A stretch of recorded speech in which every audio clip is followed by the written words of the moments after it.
All Blacks and Springboks are going to play their 100th game in a few weeks' time. Rugby Championship 2021 is going to resume. We now know they're going to be playing in Australia. It's been such a long time since the All Blacks and Springboks have played, and it is such a big occasion.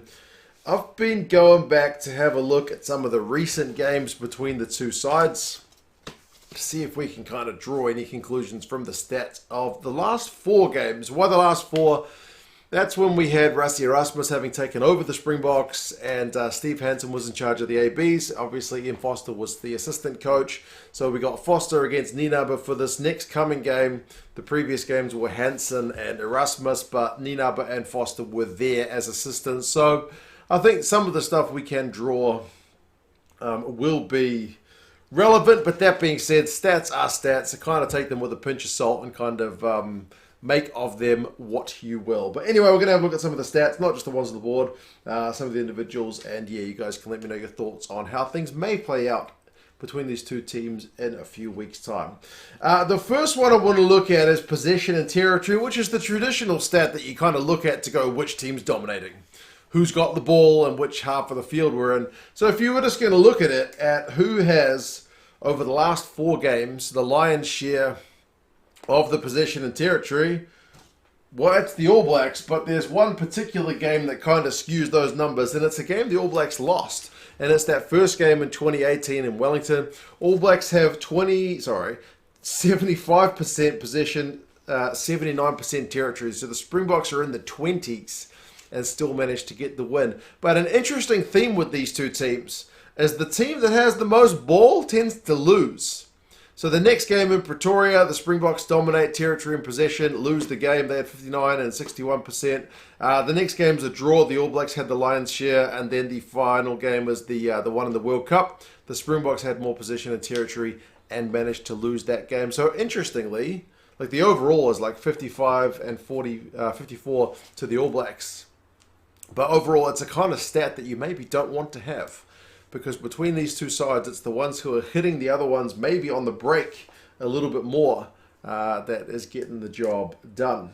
One stat that I've not got on the board is like the run meters. The All Blacks have more run meters over the last four games than the Springboks on average.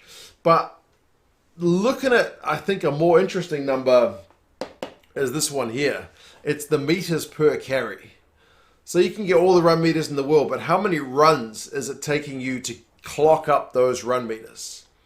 I mean, the magic number generally given is 4 as the ideal number of meters you want to be getting per carry to show you're truly getting over the advantage line. And in true All Blacks Springboks fashion, very rarely does either side ever get that magic 4 in a game. Like the All Blacks against the Springboks last four games average 3.1 run meters, which is low for the All Blacks, whereas the Springboks are at 3.4. So for meters per carry, like they're not up to that ideal standard either, the Springboks, but they've certainly got more than the All Blacks have got over the same period. Only once did a team manage to exceed the magic number of 4, and again, it was that same game, first game, Wellington. Springboks are under all kinds of pressure in that game. Erasmus is offered to leave the job if they don't get the job done. They get the job done. 4.4 meters per carry. They only had 59 runs in that game, because remember, the All Blacks had all the ball, but they still managed 258 meters. Like the All Blacks had 624 run meters, but it took them 215 runs to get it. So yeah, the All Blacks were less than 3 meters per carry. Generally, it's in the 3s, 3.3, 3.5, 3.3, 3.6. That second year, 2019 game in Wellington, both sides were kind of hammering into a brick wall in the 2s, 2.6 for the All Blacks, 2.4 for the Springboks. So, yeah, generally it's kind of true of these sides that it's not kind of easy going forward. Defensively, both sides are able to front up pretty well, which is pretty pleasing. That being said, you still see some pretty high score lines. Nothing boring about the matches between the Springboks and the All Blacks, you'd have to say.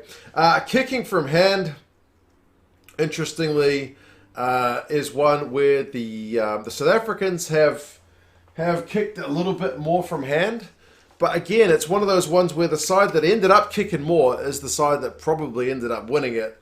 The Springboks kicked more in that game. First game, Wellington 2018, when again they didn't have much ball. They were quite happy to kick it away, but the overall kick numbers were low, like 18 kicks from the Springboks. Remember in the British and Irish Lions series, we saw like 40 plus kicks a game. That game was 18 by the Boks, 10 by the All Blacks, so pretty low kicking numbers. The following game, the New Zealanders in Pretoria kicked once more than the Springboks and managed to get the win. That was 21-20 in terms of kick numbers.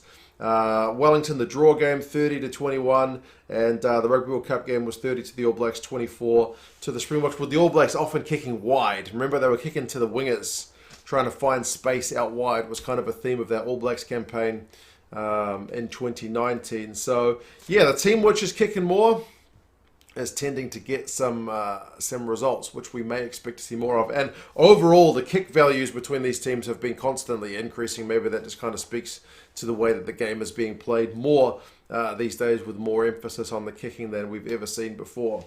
Goal kicking is another one. You got to go for the Springboks on that one, because the All Blacks, when they've kicked above 80%, have tended to do pretty well. But when they haven't, they've tended to do poorly. I don't need to remind many All Blacks fans, Bodie had a bit of a shocker with the boot on that 2018 Wellington game. They were 33% from the boot. The Boks were at 83%. The game in Pretoria, though, the All Blacks were at 83%. They managed to get a win. The Boks were at 100% in terms of their goal kicking. But yeah, the All Blacks kicked a lot better. Back to Wellington. New Zealand's back to 67% with the boot. The Boks are at 80%. In the Rugby World Cup match, the All Blacks are at 83% from the boot. The Boks are at 75%. So when the All Blacks have kicked well off the tee, they've tended to get better results. But when they've missed points, they have absolutely been punished for it. But interestingly, you may see a little bit of a connection with the Adidas ball. There's been studies done by that, like 2018, Beauden Barrett with an Adidas ball kicks it like 54%, but with a Gilbert, he's in the 80s. So he doesn't seem to kick that well. But remember, the All Blacks are sponsored by Adidas, so the Townsville game, the 100th game, will in all likelihood, because I think that's New Zealand's home game, will be an Adidas ball, but maybe they get Mo'unga to do the kicking with that one. Not sure, but yeah, Bodie with the Adidas ball tends to not kick as well. And when he doesn't kick well and the All Blacks leave points out there from the tee, the Springboks have been punishing them. Some other interesting stats, like the penalty count. The Springboks have been penalised more than the All Blacks. The Springboks have a better line-out completion percentage than the All Blacks, but interestingly, the All Blacks scrum completion percentage was actually slightly higher than the Springboks. Nothing much in it, and the scrum stats, I kind of, again, take those with a bit of a grain of salt, because they're essentially just scrum completion stats. So you can squeeze the ball out the back under all kinds of pressure, and it'll still count as a kind of win, even though you may have been absolutely under the pump. The All Blacks tend to get more run meters, as I mentioned. They have a slightly higher tackling percentage than the Springboks, but the Springboks make more tackles overall. The All Blacks have got more defenders beaten. They've got more clean breaks. They've got more offloads, but also more knock-ons from the All Blacks. So it's kind of, with these teams, it tends to be 6 of one, half a dozen of the other, as my mum would say. Because there's not a lot between the sides. The All Blacks get more tries per game at 3.3, but the Springboks get more conversions at 2.3, which speaks to the amount of conversions that the All Blacks have missed in these last 4 games between the sides. I wanted to also have a look at, like, when are the points being scored? Because, like, the All Blacks have got the reputation for being the team who kind of puts teams away in the final 10, 20 minutes, right? Is that true? Do they start kind of slowly? Well, first quarter, the first 20 minutes, you give this one to the Springboks, because in 3 of the 4 of the last games, the Springboks have scored more points than the All Blacks. Apart from that first game, 2018, where the All Blacks went, I think they got 12 points in the first 20 minutes to 5. The All Blacks haven't gotten on the board, I believe, if my research, brief as it was correct. I think they've been at 0 after the first 20 minutes in the last 3 games, whereas the Springboks have always gotten on the board 5 points, 6 points, 6 points, and 3 points. Second quarter, though, tends to be where the All Blacks come into it. 3 out of the 4 games, the All Blacks have managed to score more points than the Springboks. Again, that 2018 first game being the exception. The Springboks got 19 points in that second quarter, All Blacks 5. But Pretoria was 6-0 to the All Blacks. Wellington's second game was 7-0 to the All Blacks, and then that Rugby World Cup game was 17-0 to the All Blacks. That was that kind of key period in the Rugby World Cup game that cost the Springboks. That was the game where there was a couple of moments of magic from the All Blacks, and then that was pretty much it. Everything else was being shut down, but that period where they managed to score some points. Third quarter, we flip it back, and it goes to the Springboks. 3 of the 4 games, they have managed to score more points than the All Blacks. Wellington first game 12-7, and then Pretoria 24-7. Springboks really piling on the points. The drawn game is the exception, where the All Blacks got 3 and the Springboks didn't get any. And then the Rugby World Cup game, the Springboks managed to score 10 points to 0 in that third quarter. So it just seems like the start of any given half, the Springboks are your team. But then again, the final quarter, 3 of the 4 games, it's the All Blacks. Now, remember, the All Blacks did, in that drawn game, concede a try at the death to lose the win and only secure a draw. The Springboks clawed that draw back at the death. And in the games against Australia recently, the All Blacks have taken the foot off the gas. At least, one game they went and scored a try at the death, but the previous game they conceded a bunch of points in the final 10 minutes. But against the Springboks, the 2018 first game, it's 10-0 in the final quarter to the All Blacks. Pretoria, it's 19-6. Remember, they chased down the Springboks after being behind. 19-0, not 19-6, 19-0. Springboks just needed to hold on. All Blacks went and scored 19 points. The drawn game, it was 10-6. This is the Herschel Yankees try at the death, and then the Rugby World Cup, 2 penalties to nothing. So remember I said 3 of the 4 games, the All Blacks haven't been able to score in the first 20. Likewise, 3 of the 4 games, the South Africans haven't been able to score in the final 20. So what does all this mean for the 100th game? Probably not much. But maybe expect the Springboks to come out a bit sharper if those numbers are correct. If the Springboks have got a lead, that's going to put them in a good position, because apparently, apart from one game, they're kind of not set up to chase games down. They're set up to be in front and to kind of close teams out, whereas the All Blacks, with the ability to score in the final 20, may be the team to chase them down if they are behind.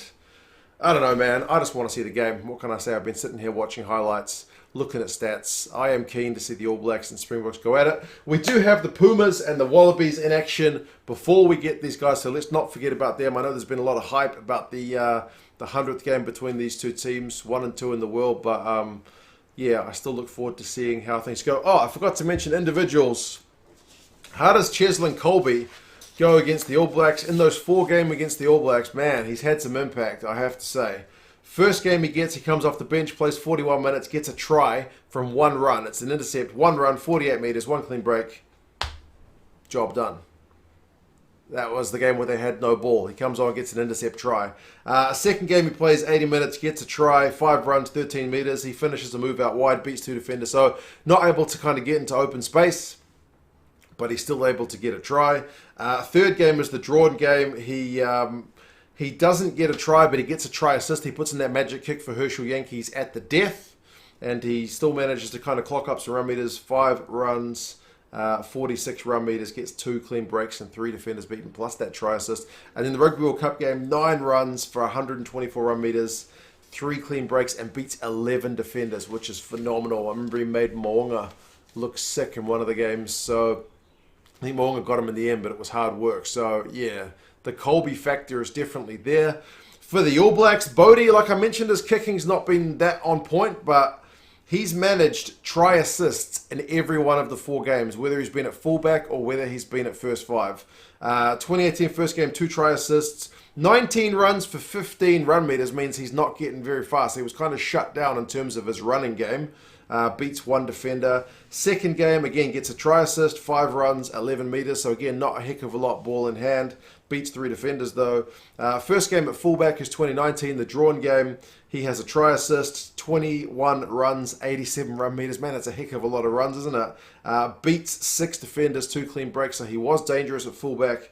And his final game at fullback was the Rugby World Cup game. Gets a try assist again, 17 runs, 49 run meters, a clean break, and 7 defenders beaten. So at fullback, Bodie's actually been pretty dangerous, but in all likelihood he'll be at 10 because I don't think Mo'unga is going to be available for that first game against the Springboks because he's going to be stuck in quarantine. But when Mo'unga's been at 10, certainly he's clocked up more run meters against the Springboks than Bodie, but only once has he managed to kind of surpass that magic. Again, 4 meters per carry. Once he was at 2.3 in the second game. He actually managed 5.4 in the Rugby World Cup. So yeah, sorry to talk stats at you guys all day, man. I just love the stats. As I said, you can read what you will into it. Some of it may actually show us something in terms of the 100th game, and some of it may just be nonsense that doesn't matter a jot. But anyway, pumped for the game, guys. Hope you guys are all well. Take care of yourselves, and yeah, I'll talk to you guys again soon. See you later.